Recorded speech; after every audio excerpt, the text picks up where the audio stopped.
बिस्मिल्लाहिर्रहमानिर्रहीम बिस्मिल्लाहिर्रहमानिर्रहीम। तमाम तारीफ़ परवरदिगार आलम के लिए और दरूद व सलाम मोहम्मद व आले मोहम्मद सल्लल्लाहु अलैहि वसल्लम के लिए। मेरे अज़ीज़ दोस्तों, कुछ गुजारिशात अर्ज़ करनी थी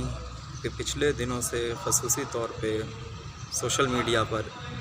एक अजीब व गरीब तूफ़ान बदतमीज़ी चल रहा है, जिसमें ख़ास तौर पे अल्लामा ज़मीर अख्तर नक़वी साहब की शख्सियत को, उनके किरदार को, ख़ुसूसी तौर पे उनके स्टाइल के हवाले से या उनके लब व लहजे के हवाले से या उनके किस्से और वाक़यात के हवाले से किसी भी तरह से उनको डायरेक्ट या इनडायरेक्ट निशाना बनाया जा रहा है।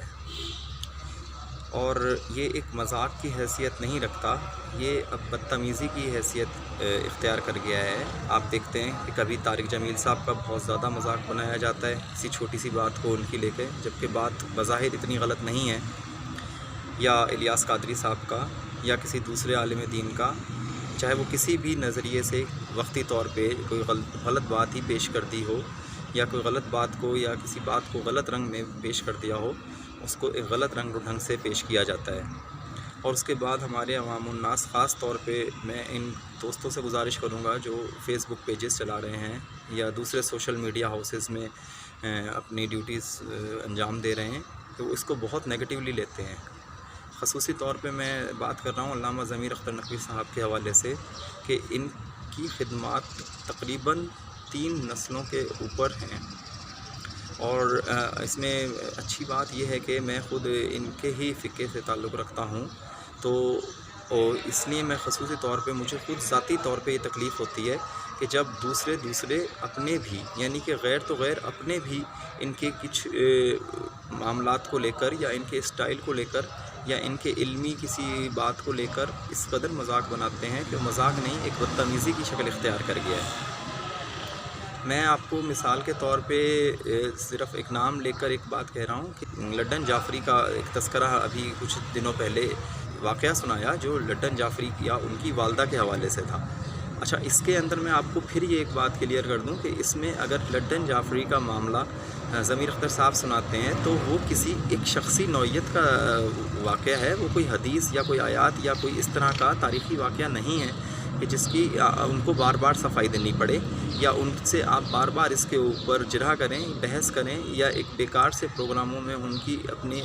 तौर पे आप अपने तौर पे उनको बार बार इस चीज़ के हवाले से मुझे नहीं लगता कि आप उन्हें शर्मिंदा कर पाते हैं, लेकिन मैं ये ज़रूर कहूँगा कि उनके लिए या उनके रास्ते में हम जैसे लोगों के लिए जो उनको सुनते हैं और उनकी इज़्ज़त करते हैं, हमारे लिए तकलीफ़ का बाइस है कि आप लोगों ने एक तूफ़ान बदतमीज़ी बर्पा किया हुआ है एक बुज़ुर्ग हस्ती के लिए, एक आलिम के लिए, एक स्कॉलर के लिए, एक सबसे बढ़कर ज़ाकिर हुसैन के लिए। आपको बिल्कुल लिहाज नहीं रहा, आपको बिल्कुल तमीज़ नहीं है कि किसी आलिम के हवाले से किसी वाक़े को लेकर आप इतनी किरदार कशी पर तुल जाएँ। सबसे पहली बात मैं इसमें आपसे ये अर्ज़ करूँगा, क्या आपका हज़रत अब्बास के मौज़ात के ऊपर यकीन या एतबार नहीं है? ये मैं उन दोस्तों से गुजारिश कर रहा हूँ जो नादान दोस्त मेरे ही फ़िक़े से ताल्लुक़ रखते हैं, यानी कि अल्लामा साहब के फ़ॉलोवर्स बेशक ना हों, लेकिन फ़िक़े के हिसाब से अल्लामा ज़मीर अख्तर नक़वी के ही फ़ॉलोवर्स हैं, या यानी कह लें कि एक ही फ़िक़े से दोनों का ताल्लुक़ है। बेशक आप उनको ना सुनें, आप उनकी तकरीरों को ना सुनें, इसमें कोई शक नहीं कि उनकी तकरीर जो हैं आप नहीं सुन पाते या किसी वजह से आपको समझ नहीं पा रहे, इसलिए आप उन पर तरह तरह के तंज़ और तरह तरह के मजाक बना रहे हैं। अच्छा देखें, मेरी बात बहुत वाज़ेह है, मैं अल्लामा ज़मीर अख्तर नक़वी साहब की तरफ से ये बात आपसे कर रहा हूँ कि एक बंदे की इल्मी खिदमात चाहे वो किताबी शक्ल में हो तो हज़ारों किताबें उनकी हमारे पास मौजूद हैं। तकारीर देख लें तो उनसे ज़्यादा तकारीर किसी टॉपिक पर, किसी भी इल्म में, किसी भी फ़िक़े में इस कदर तकारीर टॉपिक्स के हवाले से नहीं है। कोई ऐसा खुशकुतर का टॉपिक नहीं है जो उन्होंने ना छेड़ा हो या जिसके ऊपर अपनी तकरीर रिकॉर्ड ना करवाई हुई हो। यूट्यूब पे आपको बेशुमार तकरीरें उनकी मिल जाएंगी, उनके चैनल पे बेशुमार तकरीरें उनकी मिल जाएंगी, मार्केट में सीडीज़ की सूरत में बेशुमार तकरीरें उनकी आपको मिल जाएंगी, बेशुमार किताबें हैं उनकी हदीस की शक्ल में जो मजालिस के अशरे उनके लिखे गए हैं। मुख्तसर साहन हयात के हवाले से एक बड़ी किताब, मतलब मैं आपसे अर्ज़ करूँगा कि कोई शख्सियत ही ऐसी हैं जिसके ऊपर उनकी किताबें ना लिखी गई हों। ماشاءاللہ علم کی دنیا میں ان کی منزلت بہت زیادہ ہے، تاریخ کے حوالے سے ان کا کردار بہت وسیع ہے، ان کا علم بہت وسیع ہے۔ آپ جیسے لوگوں سے ان کو کوئی ذرہ بھر بھی فرق نہیں پڑتا کہ آپ نے کیا ان کے بارے میں سوچا ہے اور کیا ان کے بارے میں آپ نشر کر رہے ہیں۔ تکلیف ہم جیسے لوگوں کو ہوتی ہے کہ آپ نے ایک بندے کو ٹارگٹ کیا ہوا ہے۔ اچھا سیکنڈری میں بات آپ سے کر رہا ہوں کہ آپ اگر دیکھیں ہمارے تو ہمارے ہیں، لیکن دوستوں کے ساتھ ساتھ دوسرے بھی اس میں اپنا رنگ ملا رہے ہیں۔ اچھا مزے کی بات یہ ہے کہ اپنوں سے زیادہ تکلیف ہوتی ہے، دوسرے کرنے والوں کی تکلیف پھر بھی ہم اتنے اگنور کر سکتے ہیں، لیکن جو ہمارے اپنے لوگ ہیں وہ اس کو زیادہ ایشو بناتے ہیں اور اس سے زیادہ اعتراض وہ کرتے ہیں۔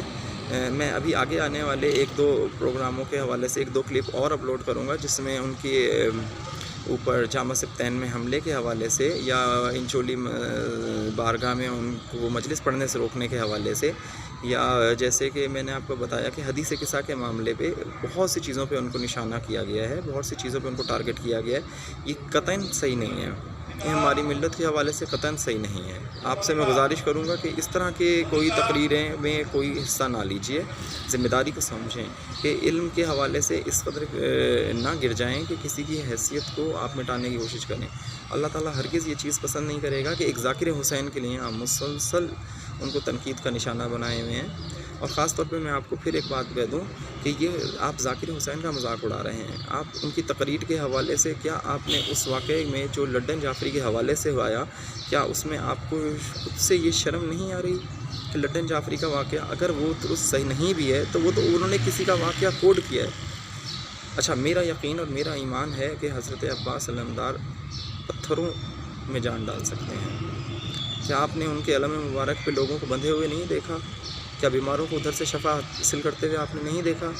کیا ان کے در کے اوپر مریضوں کو، بے اولادوں کو اولاد حاصل کرتے ہوئے نہیں دیکھا؟ کیا بہت سے لوگوں کو ایسے موذی مرض میں مبتلا ہو کر پھر وہاں پہ جا کر شفا حاصل کرتے ہوئے نہیں دیکھا؟ کیا مشہد، خراسان وغیرہ سے لے کر کربلا و نجف تک کیا آپ نے وہاں پہ لوگوں کو شفا حاصل کرتے ہوئے نہیں دیکھا؟ کیا حضرت عباس علمدار کی کسی کرامت میں آپ کو شک ہے؟ کسی طرح کے معجزے پر آپ کو شک ہے؟ نہیں، میرا خیال ہے ایسا نہیں کر سکتا کوئی بھی مسلم جو کہ فقہ جعفریہ سے تعلق رکھتا ہو، چاہے کسی بھی طور پہ سید و سادات ہو یا نہ ہو، اگر حضرت عباس علمدار کی شخصیت کو مانتا ہے تو وہ ان فقوں کے اوپر، ان مسائل کے اوپر بحث نہیں کرتا۔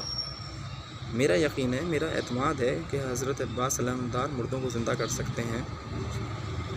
اس میں کوئی شک نہیں ہے۔ اور اگر اس واقعے کے اندر لڈن جعفری کے زندہ ہونے کے واقعے کو میں تسلیم کرتا ہوں، آپ نہ کیجئے،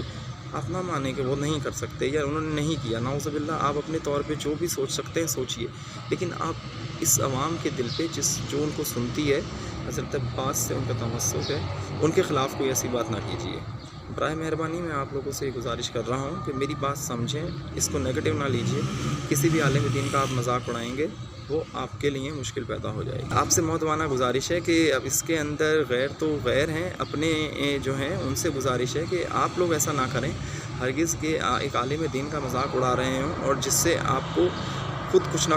کہیں فیض پہنچ رہا ہو۔ کم سے کم 3 نسلوں کے اوپر ان کا فیض جاری ہے، کتابوں کی صورت میں، مجالس اور حدیث کی صورت میں۔ بہت سی ایسی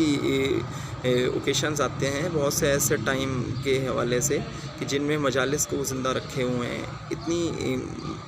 اتنے پراشوب دور میں بھی ان کی ایک دائرہ احباب، ان کا ایک تقاریر کا سلسلہ جاری رہتا ہے۔